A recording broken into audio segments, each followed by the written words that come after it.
Hello and welcome to the October coffee subscription tasting video. I am just about to taste 4 coffees we're sending out to all our subscribers around the world in October. And yes, you heard it right, we do ship around the world. Now we actually ship with DHL, so most of the shipments to international customers just takes a few days and we offer tracking on it. And within Norway we offer Posten, of course, and that normally takes 2 to 4 days maximum. So Norwegian shipping and international shipping is just as fast at the moment. You can stop, pause and change your subscription at any time. So if you want to know more, go to our website and you will find all the information there. And if you can't find the information that you need, you can also contact us on the webpage. Cool, it's already October, so we're closing in on the year, getting close to Christmas. I'm not sure I look forward to that, but I'm looking forward to the coffees we're releasing during Christmas, because we always find something special for that. But before we do that, we're going to enjoy these coffees that we have had in the warehouse for quite a while, just because we were really efficient with shipping this year on this farm. The coffees are all from Finca Nacimiento in Honduras, in the north of Honduras, in Santa Barbara. Santa Barbara is famous for being kind of the champagne district of Honduras. And that's probably because in the last, ever since Cup of Excellence started, I think, they have been top 10 almost all the time, with few exceptions of coffees from other areas. But there's always a lot of coffees from Santa Barbara in the top 10 of the Cup of Excellence competition.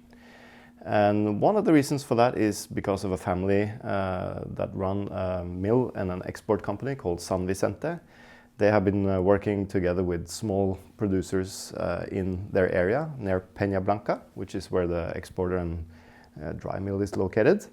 And they have been doing a lot of farm training. They've been finding customers that can buy direct from the farmers. And with that kind of work, you establish collaborations, of course, and a lot of projects, and people learn from each other. It's a small community around this town, so all the farmers talk to each other. Jobneel, which is one of the farmers we're buying from there, or the only farmer we're buying from there, he is kind of regarded as one of the pioneers in terms of especially drying. We installed drying tables on his farm quite early on, and we've been doing lot separation and variety separation and all these kind of things. But there's plenty of farmers who do that in that area. And that means the coffees have become quite attractive and the prices are pretty good. Although in the recent years we have seen actually a negative trend, which means a lot of people are moving away from Honduras. They go to the US, even farmers. So we really hope that this area will be preserved, because the coffees are fantastic, in my opinion. And some of the best coffees in Central America, in my opinion, as well. But that's my opinion. It's just they produce a lot of the coffees that I really, really enjoy, which is this kind of chocolatey coffees with a lot of fruit flavor. And when you cup with Benjamin or Arturo, the cuppers at San Vicente Mill, you very often hear words like mango, melon, stuff like that, whereas I normally use berries, stone fruit. So we use kind of different words to describe the same thing, which is this kind of ripe fruit flavor. All right, Nacimiento is a farm we have been buying from since 2009. I think it was the first farm I know it's the first farmer we started buying direct from. The story is we actually bought his father's coffee on the Cup of Excellence 2 times in a row. And then I wanted to go and visit. I was judging in the Cup of Excellence competition in Honduras. So before that, I went to visit the farm. I wanted to visit Extraberto, which is Jobneel's father. But when I came to the farm, Extraberto was nowhere to be seen. And Jobneel was the one who kind of greeted us and took us around the farm. And that's because Jobneel had just moved back from the US. He had been an immigrant there, working in construction and stuff, and got a son, and he wanted to move back, and his father had just gotten good prices in the Cup of Excellence, so he kind of told Jobneel to get a farm and start doing coffee, and that's what he did. So I think the same year we actually bought a lot from Nacimiento, which is Jobneel's farm, and just above it is Cielito Lindo, which is Extraberto's farm. And of course now Extraberto is pretty old, so he's, I think, in his mid-80s, so he's not working on the farm anymore. So Jobneel is actually doing all the work for both farms. And they have kind of integrated, so they're just one farm, I would say. It's just different parcels of the land. The farm is situated at, it starts at 1,500 meters above sea level, and then it goes all the way up to 1,800 meters above sea level. And we tend to see that the coffee is picked from the top part of the farm. The higher altitudes tend to be a little bit more fruity, a bit more intense in flavor. And also the later harvests tend to be a little bit more fruity and intense in flavor. And I'm not sure if it's only because of slower maturation and, you know, all these kind of things that we always talk about. It might also be that the climate when you pick coffees quite late might be a little cooler, so the fermentation takes longer. It might also be because there's more sugar in the mucilage, so that you have to ferment the coffee longer. All these coffees are washed, of course. So sometimes I can taste this kind of slightly ferment flavor in a very positive way that kind of makes the coffee more complex. And especially in these Bourbons, which we have not been able to separate for a few years, mainly because he has been cutting down the trees to renew them, and also because he doesn't have enough labor to do selective picking by variety all the time. So, but most of the farm is now Pacas, there's some SL28, there's some Geisha, yeah, some good stuff, some Catimores. Should we start tasting maybe? I've written a lot about this farm online, and I've also made a video some years ago that you can see, so we can probably put some links below to that. You'll find them on YouTube. Okay, so let's taste the first coffee we're sending out to all the subscribers. And this is a Pacas variety. It's picked from the lower part of the farm, which means between 15 and 1,600 meters above sea level, approximately. Normally where the farmhouse is located. So this is actually from the first pickings of the year. And these coffees tend to be a little bit less expressive. And when I say less expressive, it means it is fruity, but it's not so easy to pick out what kind of fruit it is. So let's taste it.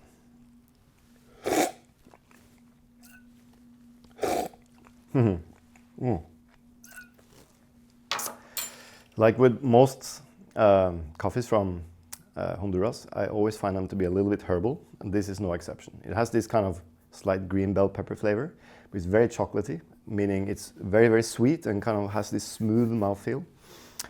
Bit towards dark chocolate, but not too bitter. And it for sure has some kind of fruit character. It reminds me of like eating nectarines or something like that, but it's not like the flavor of it, but more the acidity of it. That reminds me of stone fruits. Very, very pleasant coffee. Very smooth, very sweet, very lingering. Chocolatey aftertaste. This is kind of, for me at least, a perfect breakfast coffee. I love to drink uncomplicated coffees before I have breakfast. This is one of my favorites for that. So Pacas variety, this is the kind of staple variety in the area. Some people say it might be Caturra even, but genetically they're quite similar. They're both dwarf mutations of Bourbon. So they say that it's Pacas. I haven't tested it yet genetically, but we might be able to do that in the future. But it doesn't really matter. It's very similar to Caturra in flavor as well, and has this kind of super sweet, subtle fruit flavor. Not too acidic, and quite rich in the mouthfeel. Cool, so that's the first coffee we're sending out. The second coffee we're sending out to all the people who subscribe to 2 or more bags. It's also a Pacas variety.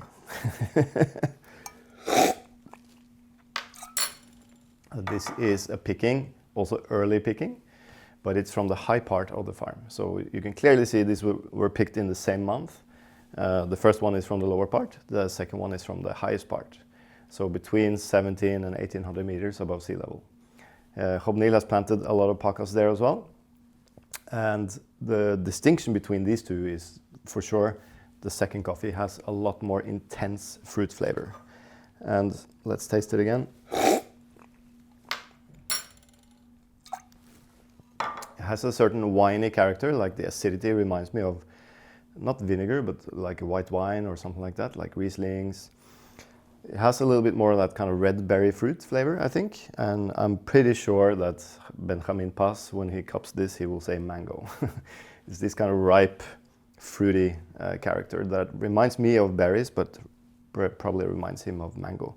We all have different references from when we were kids and what we ate and so on. This coffee is a little bit higher in acidity.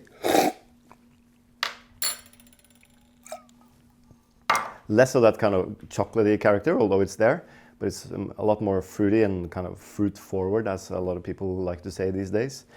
Has a berry wininess to it, and not as herbal as the first one. So both of the first two coffees are the same variety or cultivar, Pacas, grown at different altitudes. The first one being from the lower part, the second one being from the higher part. I really hope you get the chance to cup these side by side, because I find it extremely interesting to see what altitude actually does with flavor intensity. It's the same seeds from the same trees and everything, so this is a nice comparison. Maybe I should elaborate on why I think it's a little bit more fruity. Well, it's picked at the same time, so that's a little strange, but as I said, it might be because when you get colder climate, the trees produce more sugar inside, and that's to lower the freezing point of the water inside the tree.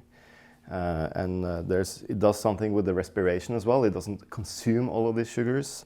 So maybe that's why the coffees get a little bit sweeter and more fruity. I don't know. It's hard to tell. It can also be the fermentation.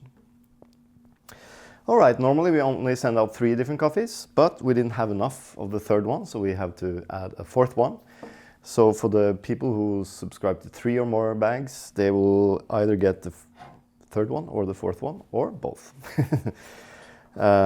These are coffees that is produced by Jobneel, but from a slightly different area in Santa Barbara. So the first 2 coffees is from his farm Nacimiento in Cielito, and the 2 last ones is from his new farms that is in El Sauce.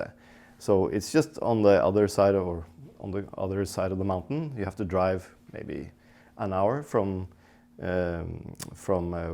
Jobneel's house to these farms, but just a different direction than Nacimiento. And let's taste the first one.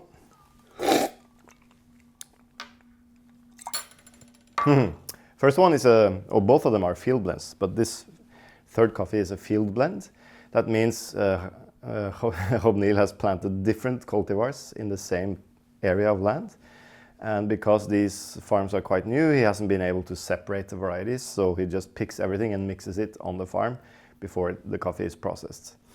I know this farm because I've been there, and it's mainly planted with Pacamara and also some Pacas. So this is a blend of Pacamara and Pacas.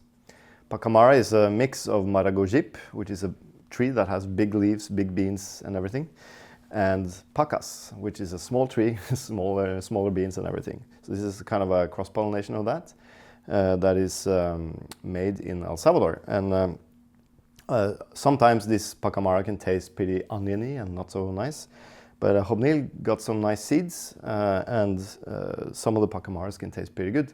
This has this kind of strange fruit character that I often reminds me of guanábana when I'm in Colombia. It has this tropical fruit character, but it's very, very subtle. And it also has a little bit of that herbalness, this kind of red bell pepper, or green bell pepper, I mean, flavor in the finish. And it's quite sweet and quite acidic. Acidity level is quite high. So it's hard to describe the fruit flavor on Pacamaras. I just say Pacamara flavor because it's really difficult to describe exactly what kind of fruit flavor it is. But it for sure has a different fruit character than the Pacas, the clean Pacas.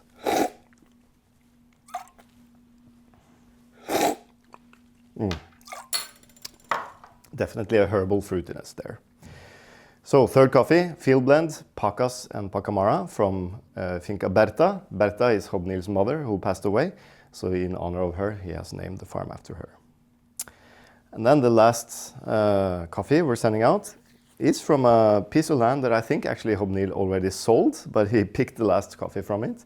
The reason why he sold the land is because he just doesn't have enough labor to work all the land, which is a common problem in Central America now. A lot of people are moving to the US.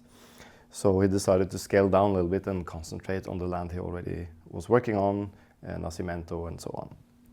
So the last coffee is from a farm called El Mono. Mono means, I don't remember, I think it's monkey or something, I'm not sure. And this is also a field blend. but a different one than the Bertha coffee. So El Mono, the parcel consists of Pacas, SL28 and Parainema. SL28 is the famous Kenyan one that should be quite fruity. Pacas you already have tasted now. And Parainema is a new hybrid released that is supposed to be resistant or tolerant to nematodes, so root-feeding nematodes and so on. It's a pretty controversial cultivar because a lot of people love it. It has done pretty well in Cup of Excellence, and some people hate it because it can be extremely herbal in flavor. I'm kind of in between. I've tasted some really good ones. I've tasted some really bad ones, and I think that's the same with all cultivars, that you will have good and bad ones of everyone. But this is a field blend, so I'm not sure exactly how much of each. I think the main variety planted on this farm from memory is SL28, and then there's a little bit of the Parainema and the Pacas. So let's taste it again.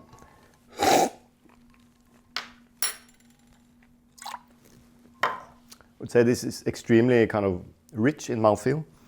It reminds me a little bit of the clean Pacas.